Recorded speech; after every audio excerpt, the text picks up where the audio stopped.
Marlène et Jean-Claude te présentent pour 2026 la série qui s'intitule « Voici, il vient ». Merci pour ta fidélité et que l'Éternel continue de t'éclairer tandis que tu découvres la vérité. C'est toujours avec bonheur que nous nous retrouvons afin de découvrir la vérité. Aujourd'hui, notre thème est « Ma consolation ». La référence se trouve au livre de Psaume, chapitre 119, versets 71 à 80. Ma consolation, prions. Notre Seigneur et notre Dieu, nous voici encore devant toi. Nous recherchons notre consolation. Nous venons répandre nos âmes devant toi. Alors, Saint-Esprit, merci de nous conduire dans toute la vérité. Cette grâce, nous la réclamons au nom de Jésus pour ta gloire éternelle. Amen. La consolation. Depuis notre enfance, nous cherchons la consolation. Regarde le bébé. Quand il naît, il pousse des cris. Il pousse des cris, il pleure parce qu'il a peur. Et je n'oublierai jamais un jour, lorsque mon premier enfant vint au monde, déjà avant sa venue, son prénom, nous l'avions déjà choisi, en tirant au sort et par la prière. Et chaque soir, je venais lui parler, posant ma main sur le ventre de sa mère, et elle réagissait. À sa naissance, elle criait, pour ne pas dire autre chose. J'ai suivi la sage-femme qui l'emporta, la baigna, l'habilla, la coiffa. Elle criait. Elle n'a jamais cessé de crier. Pourquoi? Elle n'était pas en sécurité. Et alors, la sage-femme la plaça dans mes bras. « Tenez votre enfant, monsieur. » Et là, en la regardant, j'ai mentionné son prénom. Elle a reconnu ma voix et elle s'est tue. La sage-femme s'est retournée, elle l'a regardé, elle m'a regardé, elle ne comprenait pas. Mais je savais que ce petit enfant qui était dans mes bras avait reconnu ma voix. Elle connaissait ma voix. Et ce n'est qu'ainsi qu'elle a été consolée. Plus tard, quand les bébés pleurent, qu'est-ce qui se passe? La mère le met au sein et il prend le sein ou encore la sucette et l'enfant cesse de pleurer. Tous, nous avons eu des moments difficiles, la perte de membres de notre famille et nous cherchons la consolation.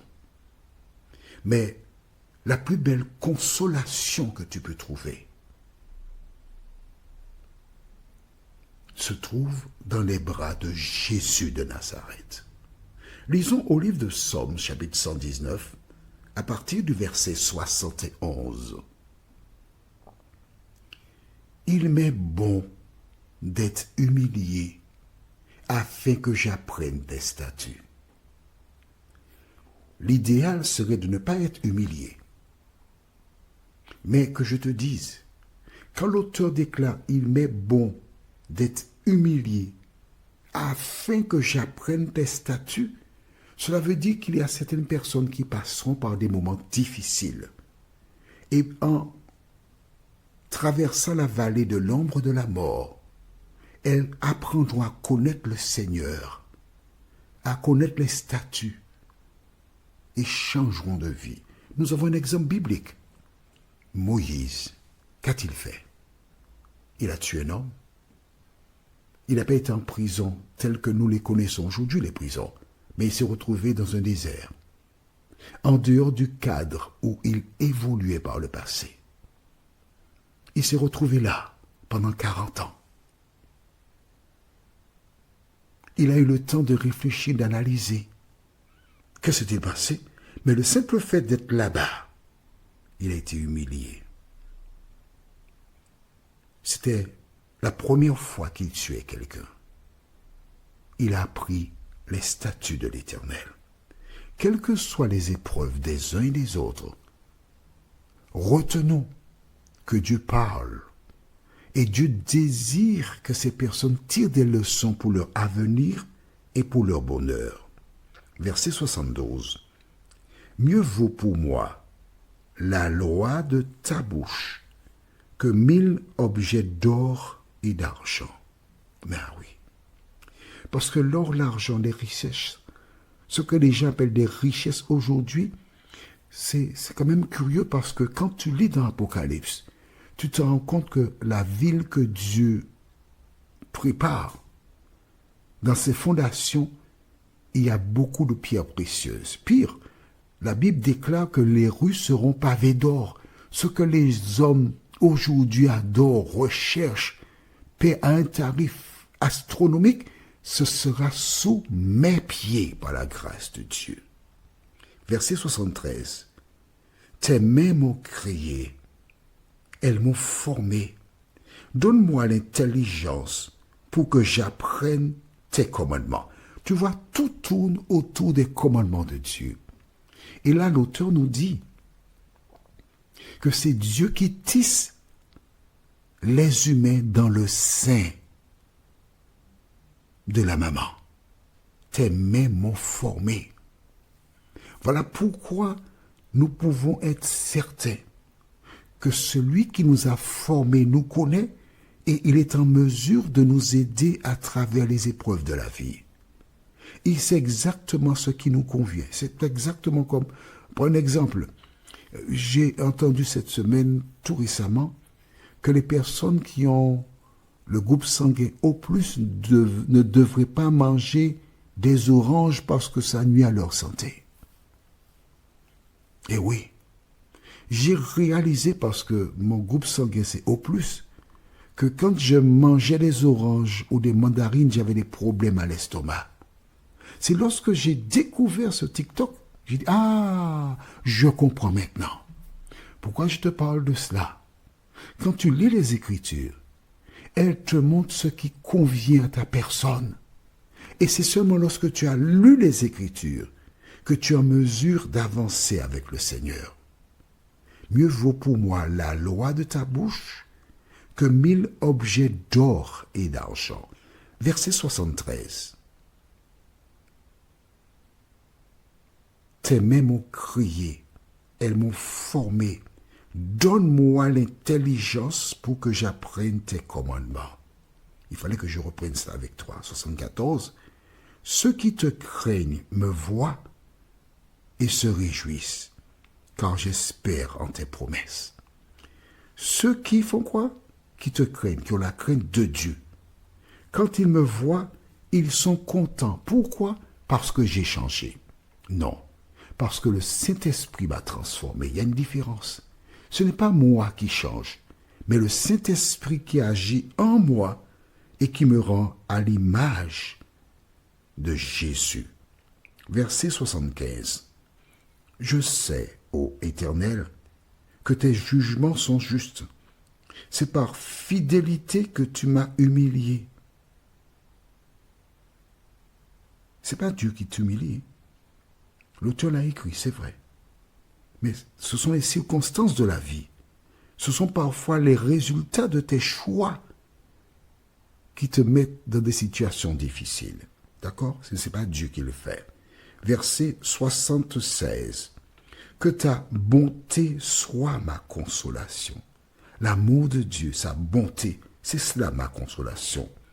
Comme tu l'as promis à ton serviteur, que tes compassions viennent sur moi pour que je vive.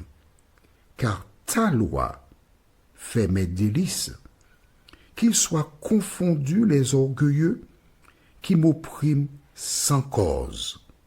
Moi, je médite sur tes ordonnances. Des orgueilleux qui me font la guerre sans cause. C'est ce que dit David. Mais laisse-moi te dire, ceux qui font la guerre aux enfants de Dieu sont des agents de Satan qui ont pour objectif de détruire la foi et de ramener dans le péché, pousser à bout, provoquer. Mais l'enfant de Dieu doit toujours marcher à la lumière de la parole de Dieu. Verset 79. Qu'ils reviennent à moi, ceux qui te craignent, et ceux qui connaissent tes préceptes. Que mon cœur soit sincère dans tes statuts, afin que je ne sois pas couvert de honte. Quand tu observes la parole de Dieu, tu ne peux pas être couvert de honte. Les gens peuvent médire, les gens peuvent chercher à te détruire, mais tu n'es pas couvert de honte. En revanche, quand tu lâches la main de l'Éternel, à ce moment, tu peux être couvert de honte. Notre prochaine étude s'intitule « Le jugement de Dieu ». La référence est Psaume 119, versets 81 à 90. Le jugement de Dieu. Prions.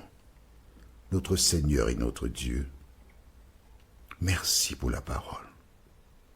Une fois de plus, nous voyons que l'auteur met l'accent sur notre manière de vivre, qui doit être réglée à partir des Écritures.